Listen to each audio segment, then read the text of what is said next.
সুপ্রিয় শিক্ষার্থীবৃন্দ, আসসালামু আলাইকুম। আশা করি তোমরা সবাই ভালো আছো। আলহামদুলিল্লাহ, আমিও ভালো আছি। আজকে আমরা হিসাব বিজ্ঞানের একটি প্রায়োগিক সমস্যা সমাধান করার চেষ্টা করব। আজকে আমাদের আলোচ্য বিষয় অধ্যায় 1, হিসাব বিজ্ঞান পরিচিতি। আজকে আমাদের এই প্রায়োগিক সমস্যাটির মধ্যে যে 3টি করণীয় আছে সেগুলো হলো প্রারম্ভিক দাখিলা বা প্রারম্ভিক মূলধন নির্ণয়, হিসাব সমীকরণে লেনদেনের প্রভাব এবং আয় বিবরণী তৈরিকরণ। আমরা ইতিপূর্বে এ জাতীয় একটি প্রায়োগিক সমস্যা সমাধান করেছি।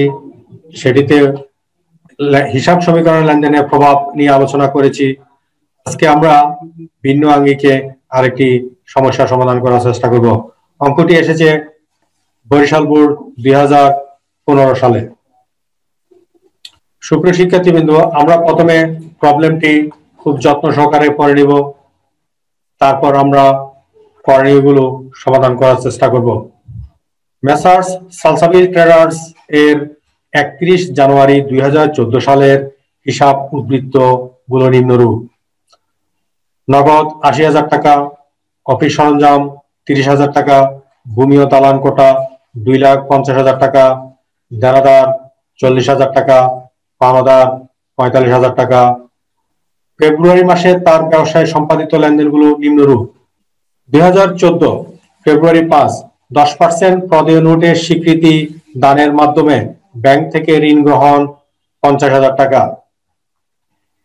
এই লেনদেনটিতে আমরা দুটি হিসাব পক্ষ পেয়ে থাকি। একটি হলো 10% প্রদেয় নোট, অন্যটি হলো ব্যাংক হিসাব বা নগদান হিসাব। তবে আমরা এখানে ব্যাংক হিসাবকেই গুরুত্ব দিব। এক্ষেত্রে 10% প্রদেয় নোটের পরিবর্তে কেউ কেউ ব্যাংক ঋণ ও লিখে থাকেন। দুটি মূলত দায়। তো আমরা যেহেতু এটি নোটের মাধ্যমে, নোটে সিগনেচার করার মাধ্যমে যেহেতু ঋণ নিয়েছেন, সেহেতু আমরা 10% প্রদেয় নোট হিসাবে বিবেচনা করব। আর নগদ 30,000 টাকা এবং ধারে 90,000 টাকা পণ্য ক্রয়। এখানে আমরা দেখতে পাই তিনটি হিসাব পক্ষ। একটি হলো ক্রয় হিসাব, অন্যটি হলো নগদান হিসাব এবং পাওনাদার হিসাব।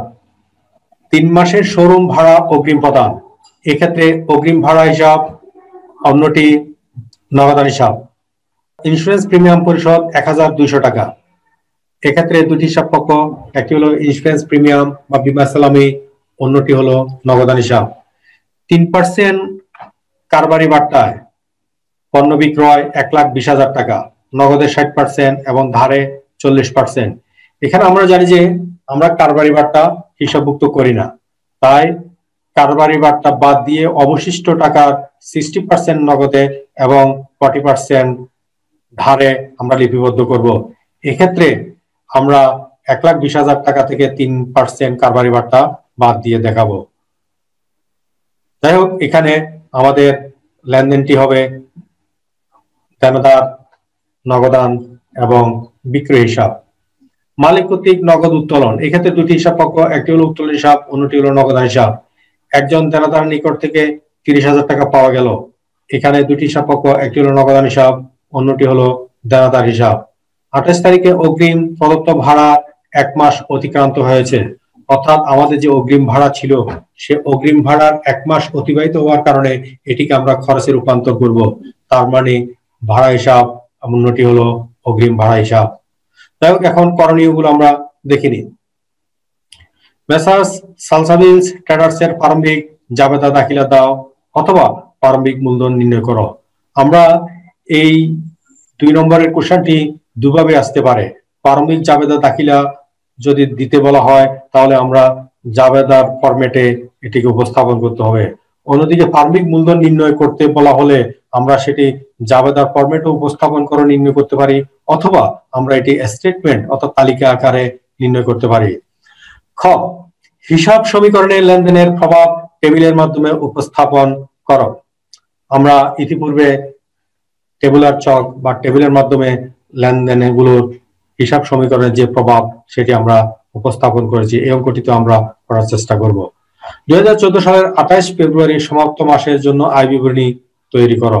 এখানে নতুন ভাবে একটা আয় বিবরণী কিভাবে তৈরি করতে হয় আমরা সেটি বোঝার চেষ্টা করব।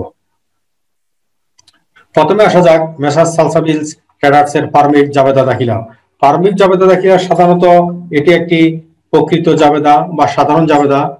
আমরা এক্ষেত্রে সকল সম্পদগুলোকে ডেবিট করব এবং দায়গুলোকে ক্রেডিট করে যে ডিফারেন্সটা আসবে সেটিকে আমরা মূলধন হিসাবে ক্রেডিট করব।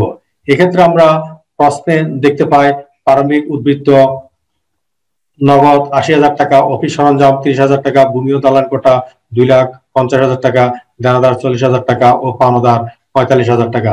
তাহলে এখানে সম্পদ রয়েছে নগদ ৮০,০০০ টাকা, অফিস সরঞ্জাম ৩০,০০০, ভূমি ও দালান কোটা ২,৫০,০০০, দেনাদার ৪০,০০০ আর অন্যদিকে দায় আছে ৪৫,০০০ টাকা। দুইটা ডিফারেন্সটা ৩,৫৫,০০০ টাকা, অর্থাৎ প্রারম্ভিক জাবেদা দাখিলা দেওয়া হলো। বিকল্প সমাধান আমরা ওখানে দেখেছি প্রারম্ভিক মূলধন নির্ণয় করো যদি আসে তাহলে আমরা এটিকে স্টেটমেন্ট আকারও অর্থাৎ তালিকা আকারও আমরা করতে পারি। প্রথমে প্রারম্ভিক সম্পদ সমূহ যোগ করব। এখানে নগদ ৮০,০০০ টাকা, অফিস সরঞ্জাম ৩০,০০০ টাকা, ভূমি ও দালান কোটা ২,৫০,০০০ টাকা, দেনাদার ৪০,০০০ টাকা, সবগুলো যোগ করলে ৪ লক্ষ টাকা আসবে। অন্যদিকে প্রারম্ভিক একটি দায় ছিল সেটি হলো পাওনাদার, টোটাল ৪৫,০০০ টাকা। ৪ লাখ থেকে ৪৫,০০০ টাকা বাদ গেলে ৩,৫৫,০০০ টাকা প্রারম্ভিক মূলধন হিসাবে আসবে। সুপ্রিয় শিক্ষার্থীবৃন্দ, এখন আমরা ২ নম্বর করণীয়টি করার চেষ্টা করব। আমরা লেনদেনের প্রভাবটি টেবুলার চকের মাধ্যমে উপস্থাপন করব। সুপ্রিয় শিক্ষার্থীবৃন্দ, হিসাব সমীকরণে লেনদেনের প্রভাব টেবিলের মাধ্যমে উপস্থাপন।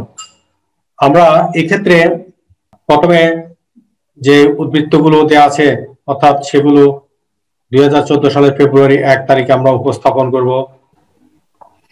সুপ্রিয় শিক্ষার্থীবৃন্দ, আমরা ইতিপূর্বে যে প্রশ্নে দেখেছি প্রারম্ভিক উদ্বৃত্ত মধ্যে আছে নগদ ৮০,০০০ টাকা, অফিস সরঞ্জাম ৩০,০০০ টাকা, ভূমি ও দালান কোটা ২,৫০,০০০ টাকা, দেনাদার ৪০,০০০ টাকা। এগুলো সবগুলো টোটাল সম্পদ থেকে প্রদেয় খরচ, প্রদেয় হিসাব ৪৫,০০০ টাকা বাদ দিলে মূলধন থাকবে ৩,৫৫,০০০ টাকা। এটিকে আমরা প্রারম্ভিক জ্যার বা প্রারম্ভিক উদ্বৃত্ত বলতে পারি। ৫ তারিখে লেনদেনটি ছিল 10% প্রদেয় নোটের স্বীকৃতি দানের মাধ্যমে ব্যাংক থেকে ঋণ গ্রহণ। এখানে আমরা ইতিপূর্বে বলেছিলাম দুটি হিসাব পক্ষ, একটি হলো নগদান বা ব্যাংক হিসাব, অন্যটি হলো প্রদেয় নোট, 10% প্রদেয় নোট হিসাব। আমরা ইচ্ছে করলে এখানে ব্যাংক নামক একটি আলাদা কলাম রাখতে পারতাম। ইন্টারন্যাশনালি আসলে ব্যাংক এবং নগদান একই বুঝার বিদায় আমরা এটিকে অর্থাৎ নগদ এর সাথে সম্পৃক্ত করেছি। তাহলে নগদ ৫০,০০০ টাকা, অন্যদিকে 10% প্রদেয় নোট ৫০,০০০ টাকা বৃদ্ধি পেয়েছে। পরবর্তী লেনদেন নগদ ৩০,০০০ টাকা এবং ধারে ৯০,০০০ টাকার পণ্য ক্রয়। এই লেনদেনটিতে আমরা দেখতে পাচ্ছি একদিকে নগদ ৩০,০০০ টাকা নগদান হিসাব, অন্যদিকে ধারে পাওনাদার ৯০,০০০ টাকা, আর টোটাল ক্রয় ৯০ এবং ৩০,০০০ মিলে ১,২০,০০০ টাকা। তাহলে এখানে তিনটি হিসাব পক্ষ হলো, একটা ক্রয় হিসাব, নগদান হিসাব ৩০,০০০ টাকা এবং পাওনাদার ৯০,০০০ টাকা। আমরা এখন এটি টেবিলে উপস্থাপন করার চেষ্টা করব। টোটাল নগদ ৩০,০০০ টাকা হ্রাস পেয়েছে, আর অন্যদিকে প্রদেয় হিসাব ৯০,০০০ টাকা, অন্যদিকে ক্রয় অর্থাৎ এটি মুনাফা জাতীয় খরচ, যার পরিপ্রেক্ষিতে মূলধন অর্থাৎ মালিকানা সত্ত্ব হ্রাস পাবে। 10 তারিখে লেনদেনটি ছিল 3 মাসের শোরুম ভাড়া অগ্রিম প্রদান 15,০০০ টাকা। এক্ষেত্রে আমরা জানি যে অগ্রিম দুটি হিসাব পক্ষ, একটি হলো অগ্রিম ভাড়া হিসাব আর একটি হলো নগদান হিসাব। আমরা অগ্রিম ভাড়া আমরা জানি যে সম্পদ এবং নগদান হিসাব সম্পদ। তো তাহলে এখানে দেখা যাচ্ছে অগ্রিম ভাড়া বৃদ্ধি পাবে 15,০০০ টাকা, অন্যদিকে নগদ থেকে 15,০০০ টাকা সম্পদ হ্রাস পাবে। 12 তারিখের লেনদেনটি আসা যাক। ইন্স্যুরেন্স প্রিমিয়াম পরিশোধ ১,২০০ টাকা। এক্ষেত্রে আমরা ইতিপূর্বে বলেছি ইন্স্যুরেন্স প্রিমিয়াম বা বীমা সালামি হিসাব, অন্যদিকে আরেকটি হলো নগদান হিসাব। তাহলে নগদ থেকে ১,২০০ টাকা হ্রাস পাবে, অন্যদিকে ইন্স্যুরেন্স প্রিমিয়াম বা বীমা সালামি এটি একটি মুনাফা জাতীয় খরচ, যার পরিপ্রেক্ষিতে মালিকানা সত্ত্ব হ্রাস পাবে অর্থাৎ মূলধন থেকে হ্রাস পাবে। 16 তারিখের লেনদেনটি 3% কারবারি বাট্টা পণ্য বিক্রয় ১,২০,০০০ টাকা। এর মধ্যে নগদে 60% এবং ধারে 40%। আসা যাক আমরা এই লেনদেনটিতে আমরা টেবুলার ফর্মে উপস্থাপন করব। এক্ষেত্রে আমরা দেখতে পাই 3% বাদ দিলে টোটাল টাকা থাকে 1,16,400 টাকা। 1,16,400 টাকা এটি হলো আমাদের বিক্রয়। বিক্রয় হলো একটি মুনাফা জাতীয় আয়। মুনাফা জাতীয় আয়ের ফলে মালিকানা সত্ত্ব বৃদ্ধি পায়, অর্থাৎ মূলধন। এখানে আমরা মূলধনের সাথে 1,16,400 টাকা যোগ করেছি। অন্যদিকে আমরা যেহেতু ধারে পণ্যটি বিক্রি করেছি, এদিকে দেনাদার সৃষ্টি হয়েছে। দেনাদার এদিকে 46,560 টাকা দেনাদার বৃদ্ধি পাবে। অন্যদিকে নগদ 60%, এক্ষেত্রে 69,840 টাকা নগদ বৃদ্ধি পাবে। 18 তারিখের লেনদেনটি আসা যাক। 18 তারিখের লেনদেনটিতে বলা আছে মালিক কর্তৃক নগদ উত্তোলন। আমরা জানি যে এখানে দুটি সাপেক্ষ, একটি হলো উত্তোলন, আরেকটি হলো নগদান হিসাব। নগদান হিসাব সম্পত্তি হ্রাস পেয়েছে 30,000 টাকা। অন্যদিকে পণ্য উত্তোলন অর্থাৎ মালিকানা সত্ত্বকে হ্রাস করে। তাহলে আমরা এখানে দেখতে পাচ্ছি পণ্য উত্তোলনের ফলে মালিকানা সত্ত্ব হ্রাস পাচ্ছে। সমীকরণের দুই পাশে সমানভাবে পরিবর্তন সাধন হচ্ছে। 25 তারিখে লেনদেনটিতে আসা যাক। একজন দেনাদার নিকট থেকে 30,000 টাকা পাওয়া গেল। তাহলে আমরা এখানে দেখতে পাচ্ছি যে দুটি সাপেক্ষ, অর্থাৎ নগদান হিসাব এবং দেনাদার হিসাব, দুইটি সম্পত্তি, অর্থাৎ একটা সম্পত্তি বৃদ্ধি পাবে, অন্য একটা সম্পত্তি হ্রাস পাবে। তাহলে নগদ নামক সম্পত্তি 30,000 টাকা এখানে বৃদ্ধি পেয়েছে, অন্যদিকে দেনাদার নামক 30,000 টাকা সম্পত্তি হ্রাস পেয়েছে। 28 তারিখের লেনদেনটিতে বলা আছে অগ্রিম প্রদত্ত ভাড়ার 1 মাস সময় অতিক্রান্ত হয়েছে। আমরা দেখেছি 10 তারিখে 3 মাসের অগ্রিম ভাড়া পরিশোধ করা হয়েছে। সেক্ষেত্রে আমরা অগ্রিম ভাড়া এবং নগদান হিসাব 3 মাসের মধ্যে 1 মাস অতিবাহিত হলে সেটি খরচে রূপান্তর হয়। অর্থাৎ এখন আমরা অ্যাক্রুয়াল বেসিস অনুযায়ী, অর্থাৎ বকেয়া ভিত্তিক অনুযায়ী আমরা এটিকে খরচে রূপান্তর করব। অন্যদিকে যেহেতু এটি সম্পদ হিসাবে লিপিবদ্ধ ছিল, অগ্রিম খরচ অগ্রিম ভাড়া হিসাবে লিপিবদ্ধ ছিল, সেটি হ্রাস পাবে। তাহলে একদিকে খরচ বাড়বে, অন্যদিকে সম্পদ হ্রাস পাবে। তাহলে আমরা এখানে দেখতে পাচ্ছি 15,000 টাকা 3 বছরের, 1 বছরের জন্য 5,000 টাকা। তাহলে আমরা এখন দেখতে পাই অগ্রিম ভাড়া নামক 5,000 টাকা সম্পদ হ্রাস পেয়েছে, আর অন্যদিকে ভাড়া খরচের কারণে মালিকানা সত্ত্ব হ্রাস পেয়েছে। এখন আমরা এগুলো পর্যায়ক্রমে যোগ করলে নগদ 1,53,680 টাকা, অফিস সরঞ্জাম 30,000 টাকা, ভূমি ও দালান কোটা 2,50,000 টাকা, দানাদার এখানে যোগ করলে 56,560 টাকা, অগ্রিম ভাড়া 5,000 টাকা বাদ দেওয়ার পর আর থাকে 10,000 টাকা, টোটাল যোগ করলে 5,02,000 টাকা। অন্যদিকে দায়ের দিকে আমরা দেখতে পাই প্রদেয় হিসাব দায় 1,35,000 টাকা, অন্যদিকে প্রদেয় 10% প্রদেয় নোট 50,000 টাকা, মূলধন আছে 3,15,200 টাকা। তিনটি যোগ করলে পাওয়া যায় 5,02,000 টাকা। তাহলে আমরা এখানে দেখতে পাচ্ছি সমীকরণের বাম পাশ এবং ডান পাশ সমানভাবে পরিবর্তন সাধনের মাধ্যমে আমরা এখানে টোটাল পরিবর্তন সাধন আমরা দেখতে পাচ্ছি 5,02,000 টাকা। 3 নম্বর করণীতে আসা যাক। 2014 সালের 28 ফেব্রুয়ারি সমাপ্ত মাসের জন্য আয় বিবরণী তৈরি করুন।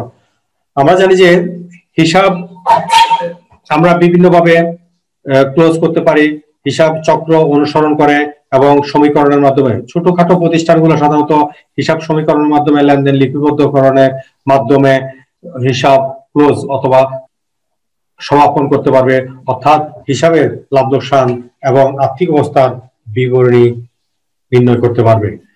এর মধ্যে আমরা এখানে আয় বিবরণী করতে বলা হয়েছে সমাপ্ত মাস, অর্থাৎ